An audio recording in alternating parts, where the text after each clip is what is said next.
우리 신앙인들의 관심은 내 자신에게 머물러 있어서는 안 됩니다. 우리의 관심은 이웃을 향하여 있어야 하고요. 특별히 우리의 관심이 하나님을 향하여 있어야 합니다. 우리의 기도도 마찬가지입니다. 우리가 기도는 내가 원하는 것 하나님께 간구하여서 하나님이 들어주시는 것을 바라며 우리는 기도를 합니다. 물론 우리의 기도가 그렇게 되어야겠죠. 하나님으로부터 응답받는 기도 너무나 소중합니다. 그러나 정말 우리가 해야 할 기도는 기도 가운데 내 뜻이 이루어지는 것이 아니라 하나님의 뜻이 무엇인지를 분별하고 그 뜻을 이룰 수 있도록 내 자신을 하나님의 뜻에 굴복시키는 것, 그것이 진정한 기도입니다.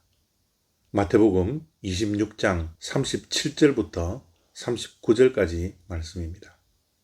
베드로와 세베대의 두 아들을 데리고 가실새 고민하고 슬퍼하사 이에 말씀하시되 내 마음이 매우 고민하여 죽게 되었으니 너희는 여기 머물러 나와 함께 깨어 있으라 하시고 조금 나아가사 얼굴을 땅에 대시고 엎드려 기도하여 이르시되 내 아버지여 만일 할만하시거든 이 잔을 내게서 지나가게 하옵소서.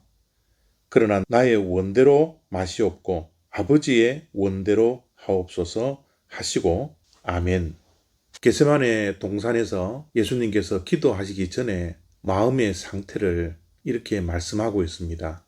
고민된다, 슬프다, 너무 고민이 심해서 죽게 되었다. 예수님께서 고난을 당하고 십자가를 지시는 것 결코 쉬운 일이 아니었습니다. 오늘 말씀을 통하여서 예수님조차 얼마나 많은 갈등과 하나님의 뜻과 자신의 뜻 사이에서 얼마나 많은 충돌이 있었나 라는 것을 우리가 엿볼 수가 있습니다. 자기 자신의 뜻을 하나님의 뜻에 굴복시킨다는 것이 얼마나 힘드냐 하면 오늘 기도한 것을 3번이나 반복할 정도로 예수님은 십자가를 당하시기 전에 하나님의 뜻에 순종하기 위해서 자신과의 처절한 싸움을 하고 있었던 것입니다. 우리 또한 신앙생활 하면서 순종하는 것 결코 쉬운 일이 아닙니다. 하나님의 말씀대로 살아간다는 것 쉽지 않죠. 자기의 뜻을 내려놓고 하나님의 뜻을 따른다는 것 결코 쉬운 일이 아닙니다. 그러나 예수님께서는 3번씩이나 기도하시면서 끝내는 하나님의 뜻에 따르고 있는 순종의 모습을 우리에게 보여주고 있습니다. 특별히 예수님께서 슬프고 고민되어 죽게 되었다라고 표현할 만큼 하나님의 뜻에 순종하는 것이 얼마나 힘들었나 그러면요. 하나님의 뜻이 무엇입니까? 십자가를 지며 모욕당하는 겁니다. 멸시당하는 겁니다. 사람들 앞에서 수치를 당하고 아무 힘없이 십자가에 달려 물 한 방울, 피 한 방울 남기지 않고 돌아가야 할 그 십자가의 죽음이 기다렸기 때문에 결코 하나님의 뜻을 따르는 것이 쉬운 일이 아니었을 것입니다. 그래서 예수님은 기도하면서 하나님께서 할 수 있다면 이 십자가의 고난의 잔이 내게서 지나가게 하옵소서 라고 하나님께 간구하고 있는 것이죠. 그러나 예수님은 이런 내적인 갈등 가운데서도 결국은 순종하시는데 승리하게 됩니다. 내 뜻대로 하지 마시고 아버지의 뜻대로 하시옵소서 라고 기도의 결말을 맺습니다.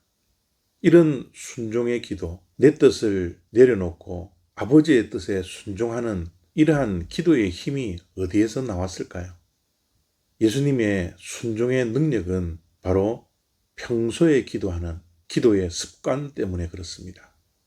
예수님은 늘 하나님과 교제하고 하나님 아버지께 기도하러 겟세마네 동산에 가셨습니다.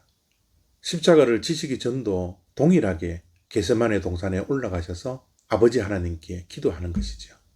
예수님이 십자가를 지시기 위하여 바로 전날 벼락치기로 기도하는 것 아닙니다. 평소에 늘 아버지의 뜻을 분별하고 아버지의 뜻에 순종하는 기도의 습관이 있었기 때문에 예수님은 십자가를 기꺼이 질 수 있는 순종을 하게 된 것입니다. 우리들에게는 어떠한 습관이 있습니까? 기도의 습관이 있습니까? 기도의 습관 따라 내가 무릎 꿇고 기도하는 기도의 골방이 있습니까? 기도는 평소 실력입니다. 늘 기도의 습관을 가질 수 있는 저와 여러분 다 되시기를 바랍니다.